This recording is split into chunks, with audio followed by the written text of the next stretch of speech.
Bom, pessoal, então retomando, análise dos informativos, primeiro semestre de 2020. Agora, informativo 970.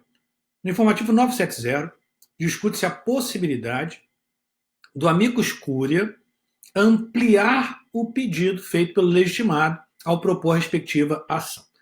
Bom, primeiramente, é importante identificarmos a natureza jurídica do amicus curiae. O amicus curiae tem previsão no artigo 7º, parágrafo 2º da Lei 9868 de 99. Diz lá: o relator, considerando a relevância da matéria e a representatividade dos postulantes, poderá, por despacho irrecorrível, admitir, observado o prazo fixado no parágrafo anterior, a manifestação de outros órgãos ou entidades. Então, nós temos aqui o amicus curiae. O amicus curiae é um instrumento que busca ampliar a jurisdição constitucional, permitindo o acesso à jurisdição constitucional àquele que não tenha legitimidade a propor uma ação, a entidades que tenham algum interesse em discutir determinadas questões constitucionais. Através desse instrumento de ampliação da jurisdição constitucional, se confere às decisões do Supremo Tribunal Federal maior legitimidade. Legitimidade pelo debate, legitimidade discursiva, legitimidade pelo argumento. Então você amplia a jurisdição constitucional, permitindo o acesso de órgãos ou entidades interessadas naquela questão constitucional a ser discutida. Você, portanto, como eu disse, dá àquela decisão proferida no âmbito do controle concentrado, abstrato de constitucionalidade, maior peso, maior legitimidade adquirida pelo debate. Nós temos divergência quanto à natureza jurídica do amicus curiae. Uma primeira corrente, posição que era adotada pelo STF, entendia o amicus curiae como uma espécie de intervenção de terceiros atípica ou sui generis. E por que atípica ou sui generis? Porque é vedado pela lei a intervenção de terceiros propriamente dita ou típica. Olha como dispõe o artigo 7º caput da Lei 9868 de 99. Diz lá: não se admitirá intervenção de terceiros no processo de ação direta de inconstitucionalidade. Então, qual é a razão? Por se tratar de um processo objetivo, controle abstrato. Então, não haveria aquele interesse subjetivo. Essa posição defende-se tratar a manifestação da amicus curiae de uma intervenção de terceiros atípica, sui generis, porque é uma intervenção baseada em interesse objetivamente considerado. Então, primeira corrente, posição que era adotada pelo STF, defende-se tratar de uma intervenção de terceiros sui generis. Já uma segunda posição, defendida por Gilmar Mendes, entende que o amicus curiae nada mais é do que um auxiliar do juízo. Então, ele é um auxiliar do juízo, ele auxilia o órgão julgador quanto às questões constitucionais ali debatidas, trazendo à discussão argumentos que repercutam, que afetem na questão ali discutida. Uma terceira corrente entende-se tratar de assistente qualificado, ou seja, seria uma espécie de assistência. E parece estranho você falar em assistência em relação aos legitimados para a ação. Defende essa posição Bueno Filho. Já uma quarta posição, que é a posição atual do STF, ou pelo menos adotada recentemente pelo STF, posição inaugurada pelo ministro já falecido, saudoso, Teori Zavascki, seria de mero agente colaborador. Veja a decisão recente do STF, no RE 602584 ou 603584 também. Relatoria, nesse caso, do ministro Luiz Fux. Diz lá: o amigo da corte, o amicus curiae, não é parte, nem terceiro. Então, veja, não está entendendo aqui que a amicus curiae é intervenção de terceiros, mesmo sendo atípica. Não, não é. Então, diz lá, não é parte, nem terceiro, mas apenas agente colaborador. A razão é meramente colaborativa. Não constitui um direito a manifestação dele, mas apenas um privilégio para aquele que a pleiteia. Observou que somente no julgamento é possível que o relator autorize ou não essa manifestação, desde que exista algum interesse nessa colaboração quanto à questão constitucional. Mas o amicus curiae seria mero agente colaborador. Partindo dessa ideia de que o amicus curiae é mero agente colaborador, será que ele pode ampliar o pedido? Será que ele pode fazer pedido que não foi feito pelo legitimado? Essa questão que se coloca na decisão do STF. Vamos até ela. Informativo 970, ampliação do pedido formulado por amicus curiae. O plenário, preliminarmente, afastou a legitimidade de terceiro interessado e, por maioria, não referendou medida cautelar implementada pelo ministro Marco Aurélio, relator, no sentido de conclamar os juízos de execução a analisarem, ante o quadro de pandemia causado pelo coronavírus, e tendo em conta orientação expedida pelo Ministério da Saúde, no sentido de segregação por 14 dias, a possibilidade de aplicação das seguintes medidas processuais: liberdade condicional a encarcerados com idade igual ou superior a 60 anos, nos termos do artigo 1º da Lei 10.741 de 2003. B. Regime domiciliar aos soropositivos para HIV, diabéticos, portadores de tuberculose, câncer, doenças respiratórias, cardíacas, imunodepressoras ou outras suscetíveis de agravamento a partir do contágio pelo Covid-19. C. Regime domiciliar a gestantes e lactantes, na forma da Lei 13.257, de 2016. Regime domiciliar a presos por crimes cometidos sem violência ou grave ameaça. Substituição da prisão provisória por medida alternativa em razão de delitos praticados sem violência ou grave ameaça. Medidas alternativas a presos em flagrante ante o cometimento de crimes sem violência ou grave ameaça. Progressão de pena a quem, atendido o critério temporal, aguarde exame criminológico. E H. Progressão antecipada de pena a submetidos ao regime semiaberto. O tribunal afirmou que o amicus curiae, por não ter legitimidade para propor propositura da ação direta, também não o tem para pleitear medida cautelar.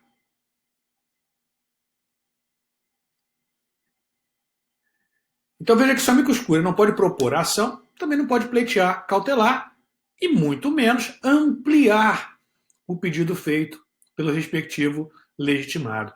Ele deve trazer argumentos que colaborem, é um agente colaborador, argumentos que ajudem no debate daquela questão constitucional. Pode trazer dados, elementos fáticos que auxiliem o tribunal a discutir e decidir a questão constitucional posta ao tribunal. Mas não pode ampliar o pedido, não pode fazer pedido de medidas cautelares, pois ele não tem legitimidade para tanto. Ele não é legitimado a propositura da ação, ele não é terceiro interessado.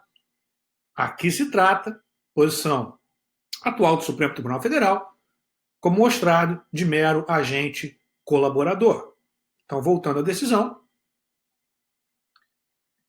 consequentemente, como o amicus curiae não pode pleitear medida cautelar, a concessão da medida pelo ministro Marco Aurélio foi entendida como uma ampliação de ofício. Entendeu, portanto, o STF que houve de ofício ampliação do pedido da presente arguição de descumprimento de preceito fundamental. Explicou que no controle abstrato a causa de pedir é aberta, mas o pedido é específico. O pedido é fechado.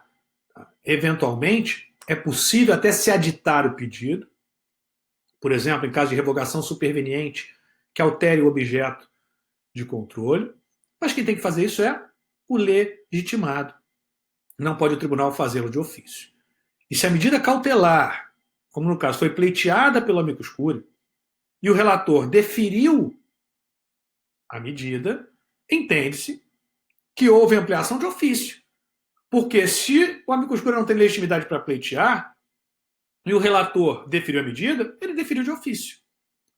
Porque o pedido feito pelo amicus curiae não pode ser considerado, pois ele não é legitimado para tanto. Então, o detalhe aqui importante é que, não sendo ele legitimado a pleitear a medida cautelar, caso essa medida seja concedida, entende-se que houve concessão de ofício. Então, retomando, para fixarmos a decisão, o tribunal, como dito,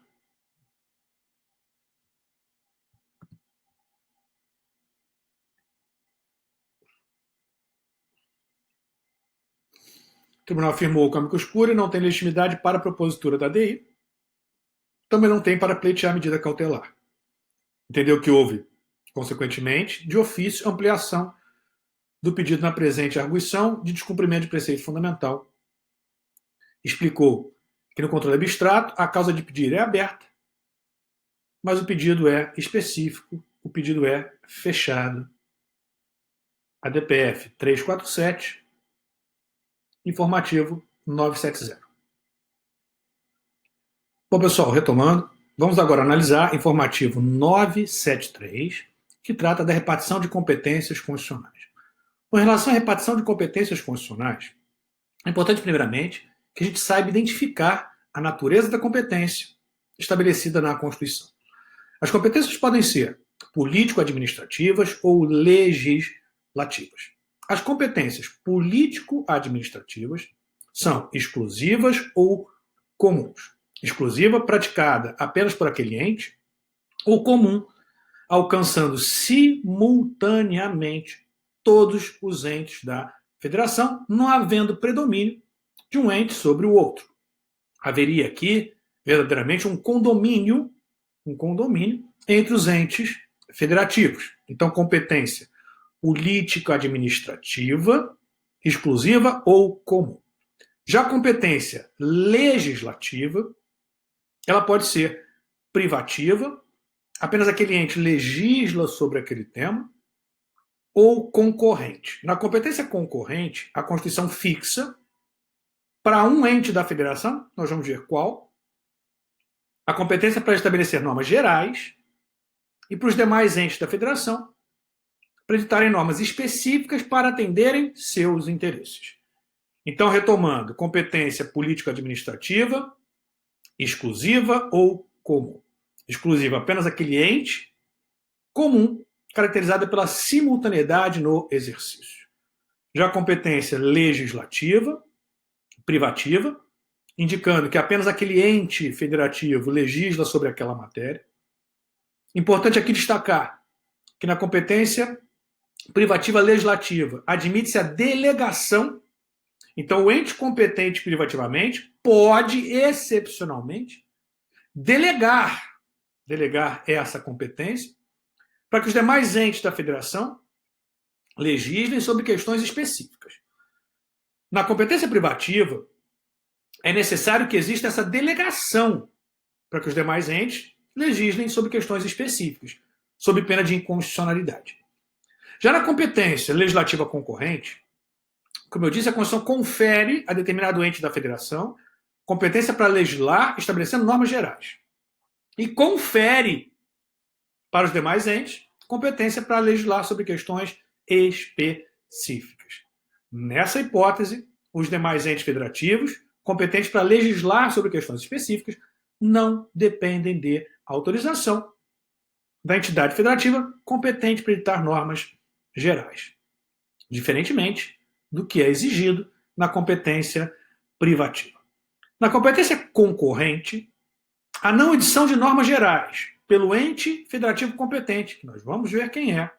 Então, a não edição de normas gerais pelo ente federativo competente, para tanto, ela gera para os demais entes da federação a possibilidade de legislarem não apenas sobre questões específicas, mas também para editarem normas gerais.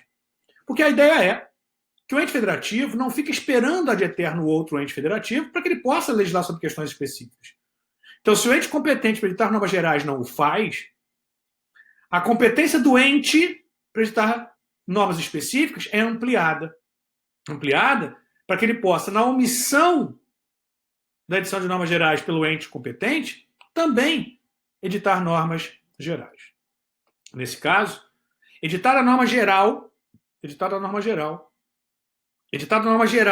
de forma supletiva, não de forma primária, a superveniência de norma geral editada pelo ente competente primariamente, suspende a eficácia das normas gerais editadas pelos entes que têm essa competência apenas de forma supletiva.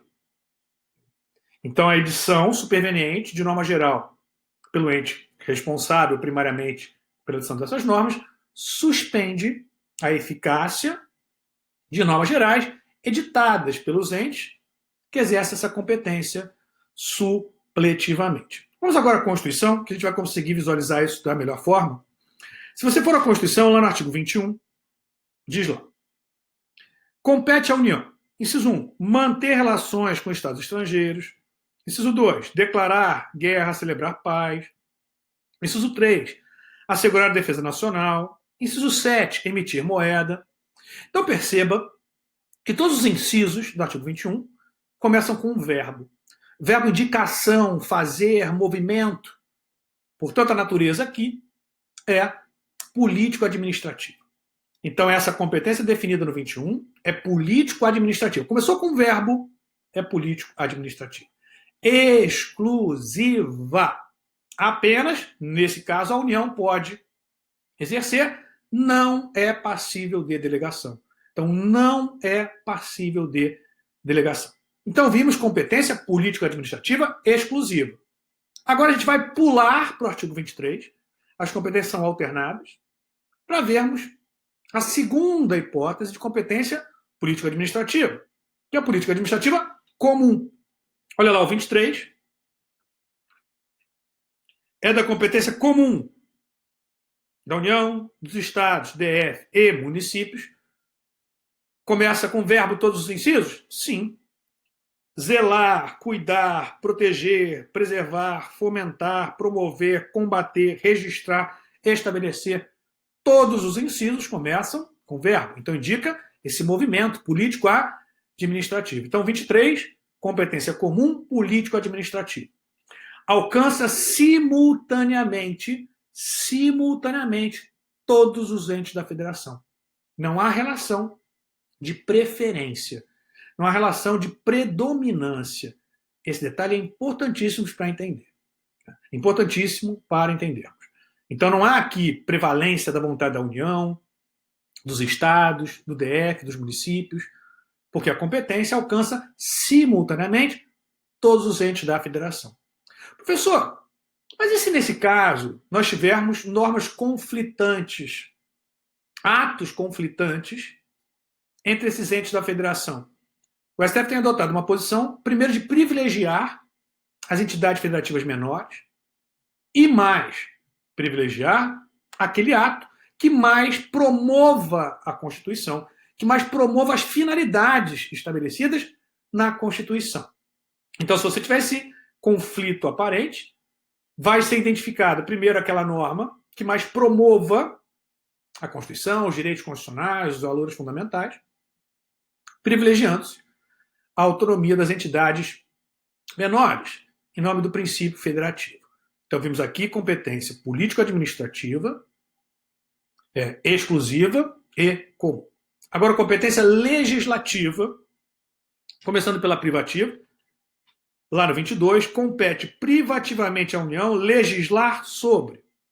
E aí vem direito civil, desapropriação, requisições, águas, serviço postal e segue. Não começa com verbo. Então, a competência é legislativa. Nesse caso, privativa. Como eu disse, é passível de delegação. Olha o parágrafo único. Lei complementar poderá autorizar os estados a legislar sobre questões específicas das matérias relacionadas nesse artigo, desde que haja delegação. Não havendo delegação, os estados não podem legislar sobre essas matérias, sob pena de inconstitucionalidade formal, por vício de iniciativa, por vício de competência aqui, porque não pode legislar sobre a matéria, salvo se houver delegação, feita por lei complementar pela União. Temos ainda o 24. Diz lá no 24. Compete à União, aos estados, ao DF, legislar concorrentemente sobre, e aí vem, direito tributário, orçamento, juntas comerciais, custos e serviços forenses, produção e consumo, pega o inciso 12, que é importante, previdência social, proteção e defesa da saúde, esse vai ser importante para o caso, né? Então, legislar concorrentemente. Parágrafo 1º do 24. No âmbito da legislação concorrente, a competência da União limitar-se a estabelecer normas gerais. Então, a competência da União para estabelecer normas gerais. Parágrafo 2º. A competência da União para legislar sobre normas gerais não exclui a competência suplementar dos estados. Escreva aí na sua Constituição, escreve mesmo, tá? Grife suplementar, escreva complementar.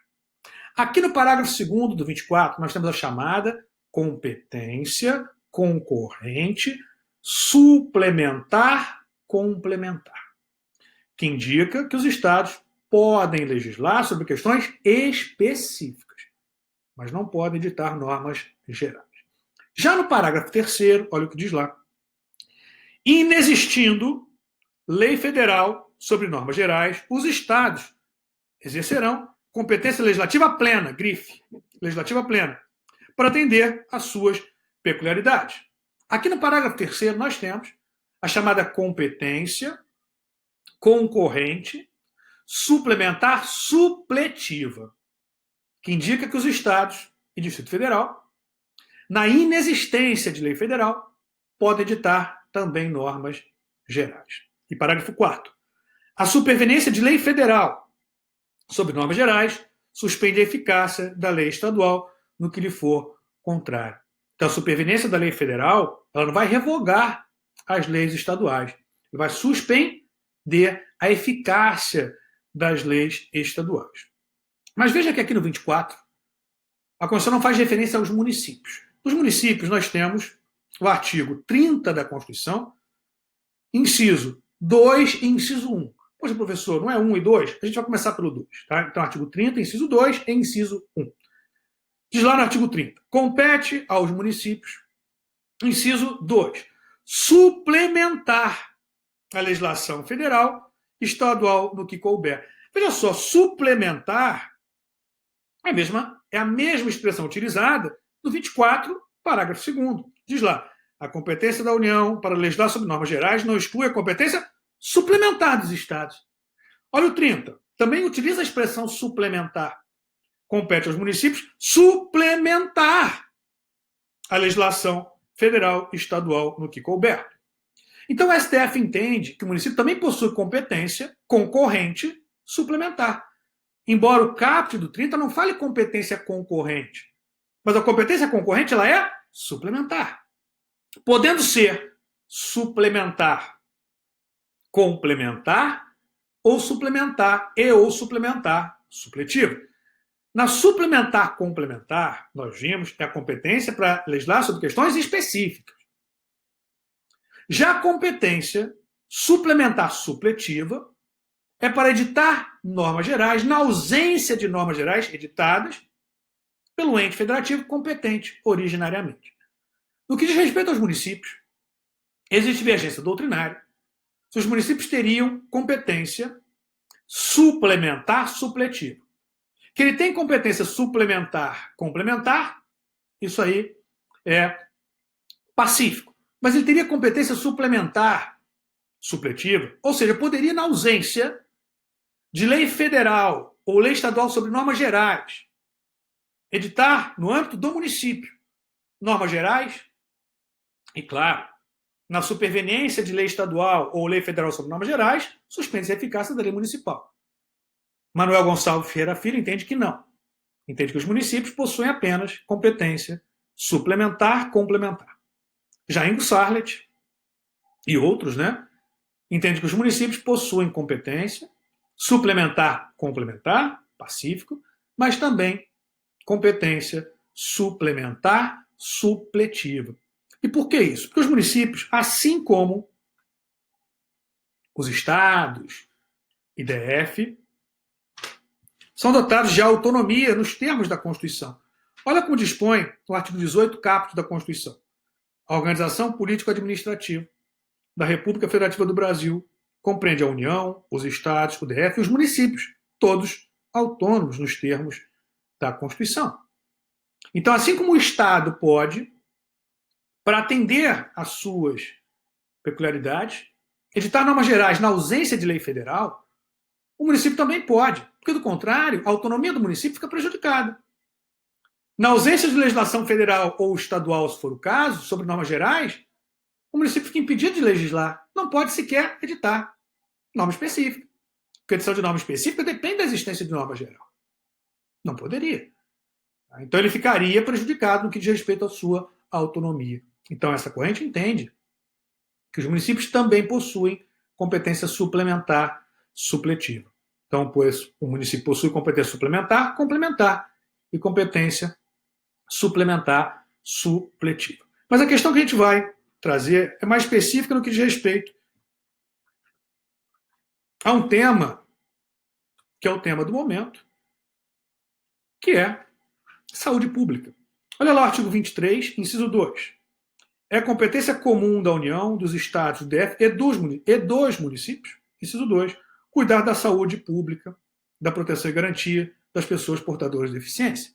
Aqui engloba a competência político-administrativa. Então, podem ser adotados ou serem adotados no âmbito da União, dos Estados, DF e municípios, medidas de natureza político-administrativa que visem proteger, fomentar, garantir, dar efetividade à saúde pública. Então, não apenas atos legislativos.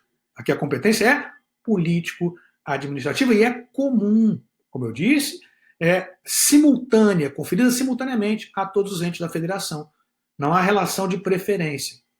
Mas é muito importante, e vocês, óbvio, né? Vocês são estudiosos do direito.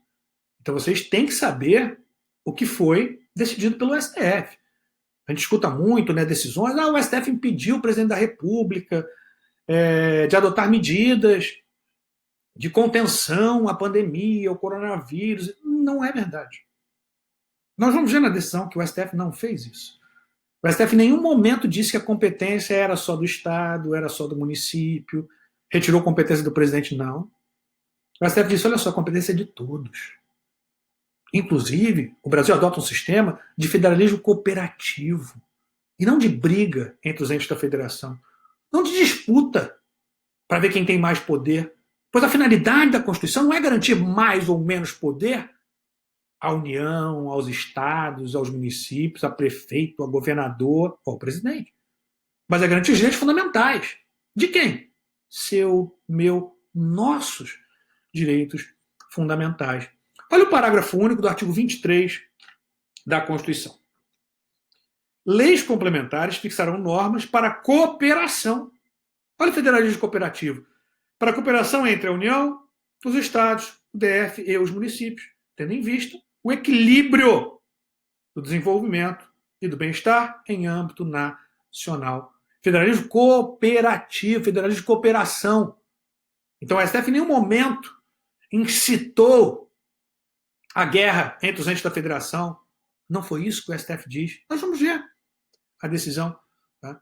Claro que aqueles que não têm formação jurídica, não são estudiosos do direito como vocês, podem cair nessa conversa que a gente sabe que é de interesse político de internet, que eu chamo de discussão de WhatsApp, de mesa de bar. Não vocês. O STF em nenhum momento decidiu que a competência era dos estados, dos municípios e não era da União. Pelo contrário, disse o STF que a competência é comum, olha só, e decorre da própria ideia de federalismo cooperativo. Mas não apenas de natureza político-administrativa. Também, veja só, de natureza legislativa concorrente. Olha lá o artigo 24, como nós falamos, Diz lá no 24. Compete à União, aos Estados e ao DF legislar concorrentemente, inciso 12, sobre previdência social, proteção e defesa da saúde. E aqui você faça também a conjugação, como nós vimos, com o artigo 30, inciso 2, e agora a gente vai ver o inciso 1. Compete aos municípios, inciso 2, suplementar a legislação federal e estadual no que couber, inciso 1. A legislar, sobre assuntos de interesse local. Então, você conjugando 24, combinado com 30, inciso 2 e inciso 1, também haveria competência dos municípios para legislar sobre essas matérias, sobre esses temas, sobre esses assuntos, desde que para atender interesse local, interesse do município. Feitas essas considerações quanto à repartição de competências constitucional ou constitucionais, vamos à decisão em si.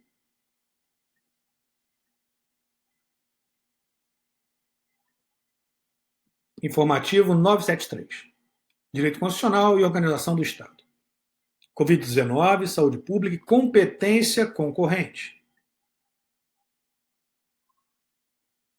O plenário, por maioria, referendou medida cautelar em ação direta, deferida pelo ministro Marco Aurélio, acrescida de interpretação conforme a Constituição, ao parágrafo 9º do artigo 3º da Lei 13.979/2020, a fim de explicitar, de deixar claro, que preservada a atribuição de cada esfera de governo, nos termos do inciso 1 do artigo 198, que diz: o Sistema Único de Saúde será financiado, nos termos do artigo 195, com recursos do Orçamento da Seguridade Social, da União, dos Estados, do Distrito Federal e dos municípios. Então veja que você tem aqui uma relação que não alcança apenas a União, mas sim todos os entes da Federação. União, Estados, DF e municípios. Seguindo lá, o presidente da República poderá dispor, mediante decreto,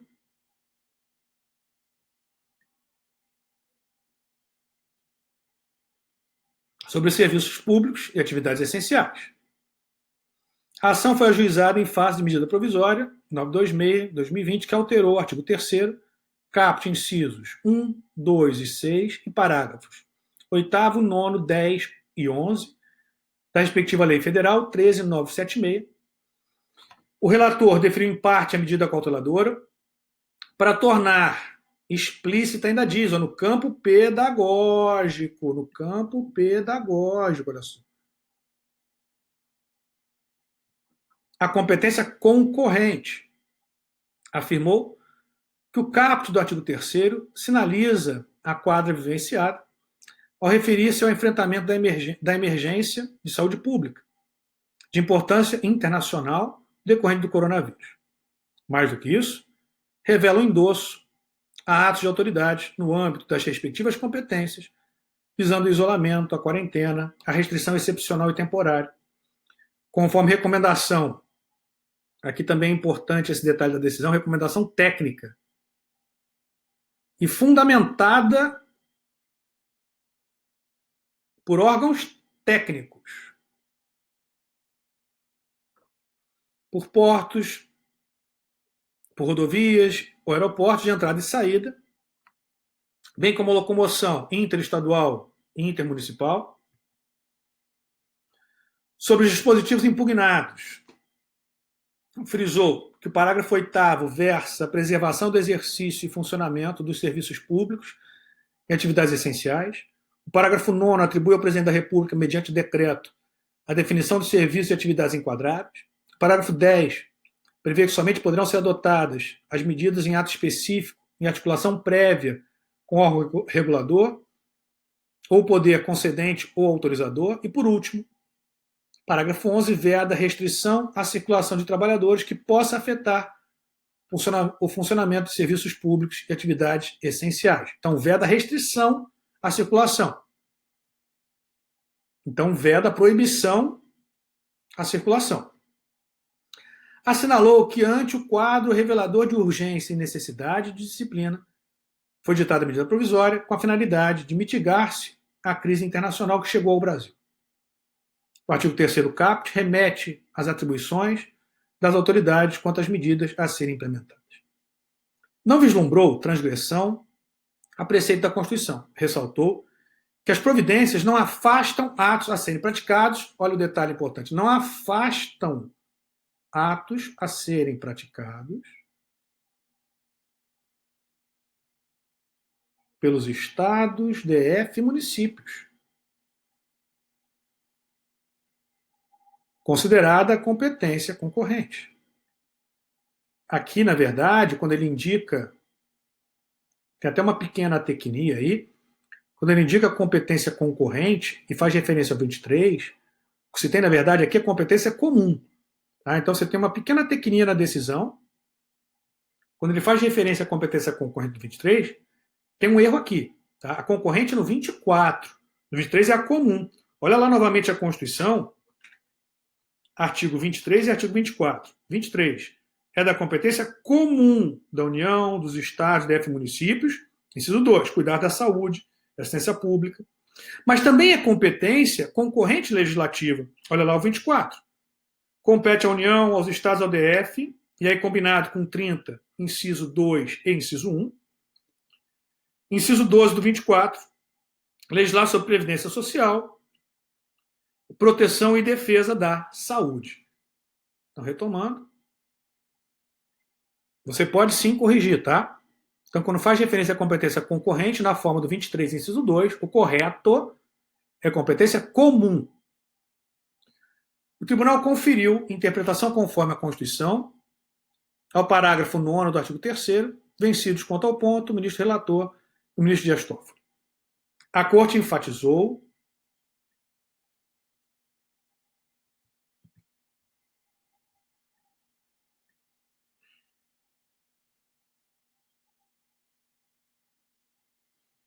que a emergência internacional reconhecida pela OMS, Organização Mundial da Saúde, não implica, nem menos autoriza a outorga de discricionalidade sem controle ou sem freios e contrapesos típicos do Estado de Direito Democrático. As regras constitucionais não servem apenas para proteger a liberdade individual, e sim também para o exercício da racionalidade coletiva. Esse detalhe é muito importante. Isso é, a da capacidade de coordenar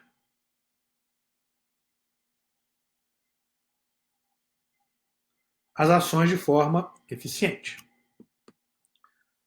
O Estado de Direito Democrático garante também o direito de examinar as razões governamentais.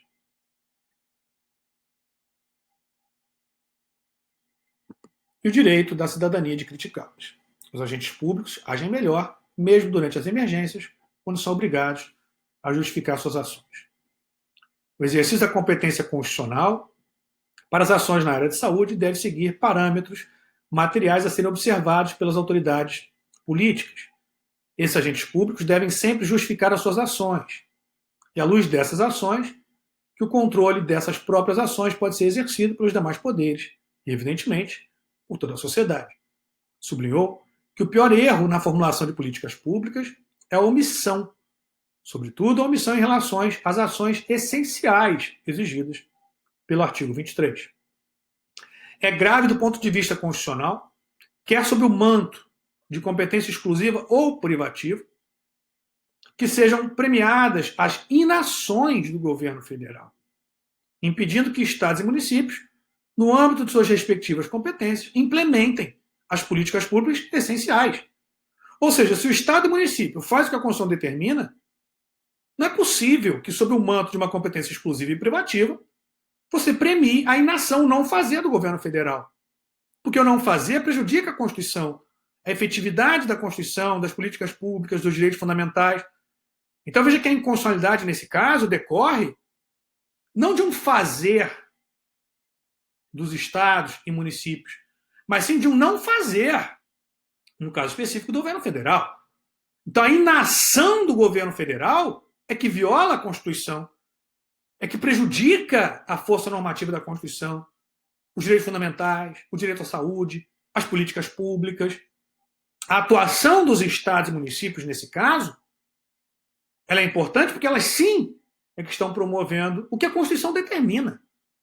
Então não se pode, sobre o manto de uma competência exclusiva da União, ser privativa da União, permitir que a não atuação da União prejudique, em última instância, o que a Constituição determina.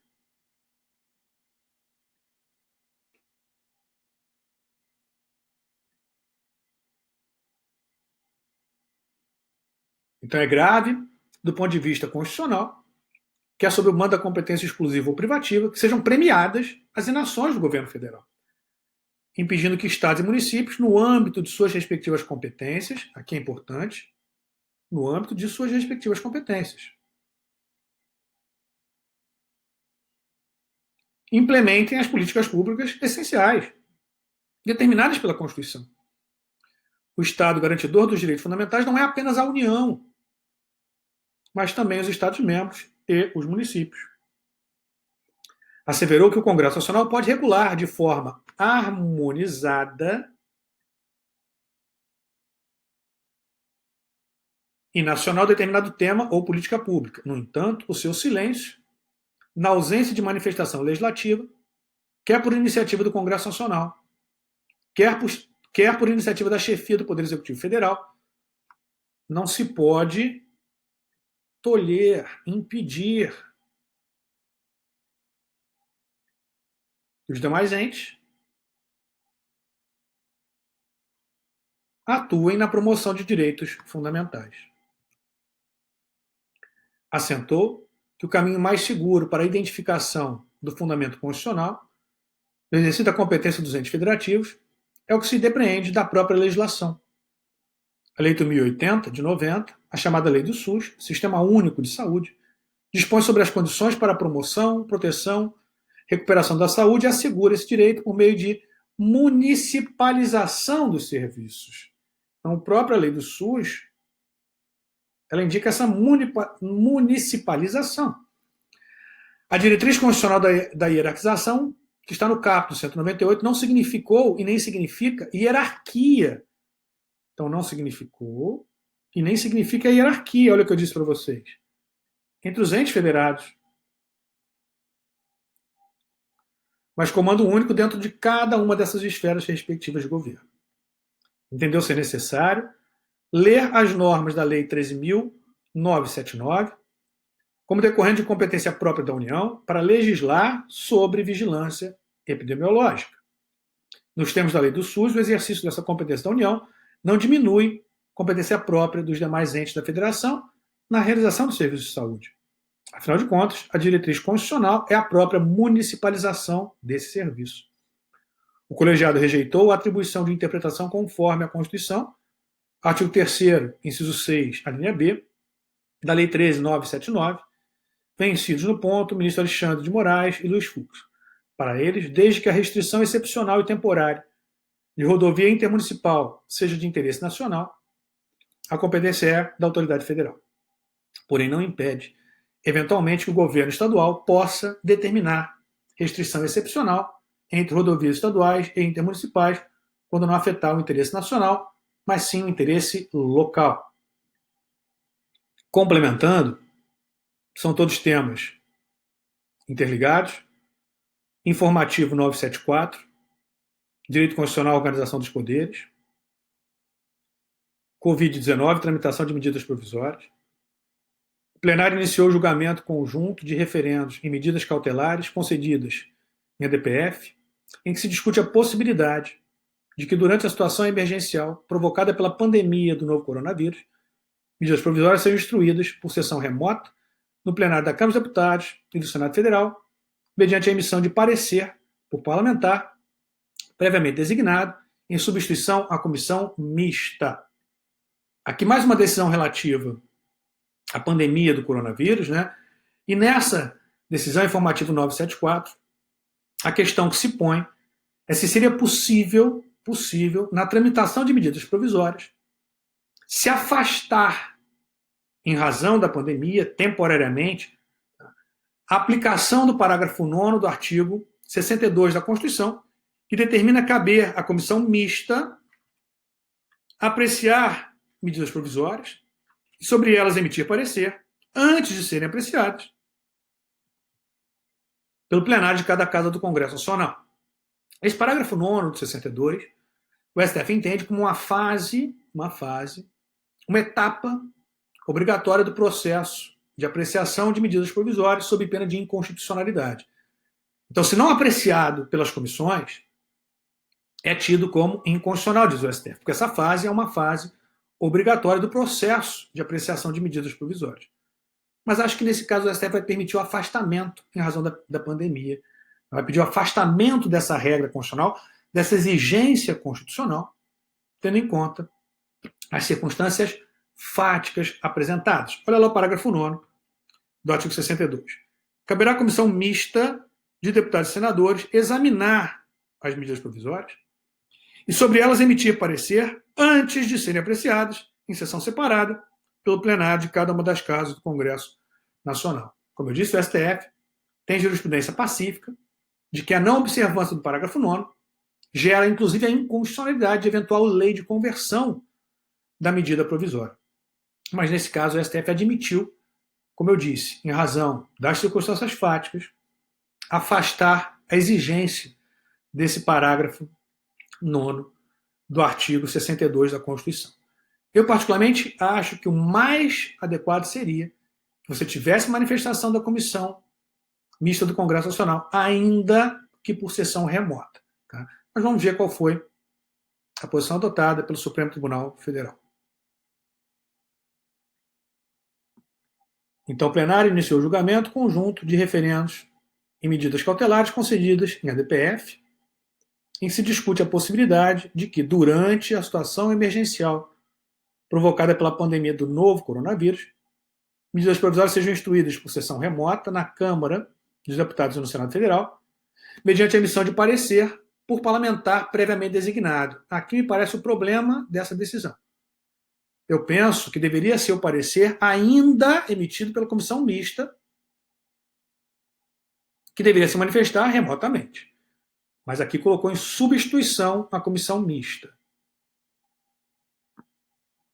Preliminarmente, os ministros Alexandre de Moraes, Luiz Roberto Barroso, Luiz Fux, Carmen Lúcia, Ricardo Lewandowski e Gilmar Mendes conheceram da DPF. No ponto, frisaram que o tema em debate é o equilíbrio entre o Executivo e o Legislativo, sob o prisma do poder de edição de medidas provisórias de um lado e a necessidade de controle do outro. A DPF é um instrumento capaz de realizar essa compatibilização em tempo hábil. Em divergência, ministros Edson Fachin, Rosa Weber e Marco Aurélio não conheceram a DPF, consideraram não caber ao STF definir o alcance de normas procedimentais das casas do Congresso Nacional por esse tipo de ação. No mérito, os ministros relator, Luiz Fux, Ricardo Lewandowski e Gilmar Mendes referendaram as medidas cautelares para autorizar que, durante a emergência em saúde pública de importância nacional e o estado de calamidade pública decorrente do novo coronavírus, as medidas provisórias sejam instruídas perante o plenário da Câmara dos Deputados e do Senado Federal, ficando excepcionalmente, vamos ver, excepcionalmente autorizada a emissão de parecer em substituição à comissão mista por parlamentar de cada uma das casas, designado na forma regimental. Bem como que, em deliberação, nos plenários da Câmara dos Deputados e do Senado Federal, operando por sessão remota. As emendas e requerimentos de destaque possam ser apresentados à mesa na forma e prazos definidos para funcionamento do sistema de deliberação remota em cada casa, sem prejuízo da possibilidade das casas legislativas regulamentarem a complementação desse procedimento legislativo regimental. Lembrando que aqui se trata de julgamento relativo a referendo de medida cautelar, hein? Assim, a solução para a controvérsia está na possibilidade de excepcionalmente designar-se um deputado ou um senador para apresentarem seus pareceres diretamente ao plenário. Essa alternativa garante a participação paritária de ambas as casas, não afasta a discussão de medida provisória pelo Legislativo. Sequer inviabiliza a apresentação de emendas e contempla um procedimento possível de ser realizado mediante teleconferência. Possibilita-se, portanto, durante o período de pandemia, que as medidas provisórias sejam emitidas com a posterior e efetiva análise por parte do Legislativo para transformá-las ou não em lei. Essa é a proposição referendada da cautelar, ou que se pretende referendar, melhor dizendo. Em divergência, os ministros Edson Fachin, Rosa Weber e Marco Aurélio indeferiram os pedidos formulados nas medidas acauteladoras, entenderam que, de acordo com a Constituição, não se admite substituir o parecer de comissão, no caso, a comissão mista, por pareceres individuais. Eu concordo com essa posição, como eu disse para vocês, mas entendo ser possível a manifestação remota da comissão mista. Acho que seria a melhor solução. Por sua vez, os ministros Luiz Roberto Barroso e Carmen Lúcia apontaram o relator quanto aos fundamentos do seu voto. Entretanto, sublinharam haver informações nos autos prestadas pela Câmara e Senado no sentido da iminência de edição de ato, conjunto disciplinando o regime de tramitação das medidas provisórias durante essa emergência de saúde pública. Nesse sentido, no momento em que prestadas as informações, o ato em questão ainda não estava em vigor. Isso significa que o ato impugnado não existia quando a propositura de ambas as DPFs, sequer quando do provimento cautelar que se pretende referendar. Portanto, o STF não pode funcionar como órgão consultivo a respeito de ato ainda em gestação. Além disso, não pode se manifestar sobre a constitucionalidade de ato sem que ele tenha sido impugnado e sem que ele tenha sido objeto de contraditório. Assim afirmaram, em obter dito de passagem, que o ato conjunto editado pelo Congresso tem presunção de validade e produz regularmente seus efeitos até que, eventualmente, o STF se pronuncie em sentido diverso. Então, não conceder a cautelar para assegurar a validade do conteúdo do ato impugnado, pois ele não foi objeto de ações. Mas deixaram claro que concordam com a posição até então majoritária. Em seguida, houve pedido de vista do ministro Dias Toffoli. Mas, como vimos, parece que a tendência é a confirmação dessa possibilidade excepcional.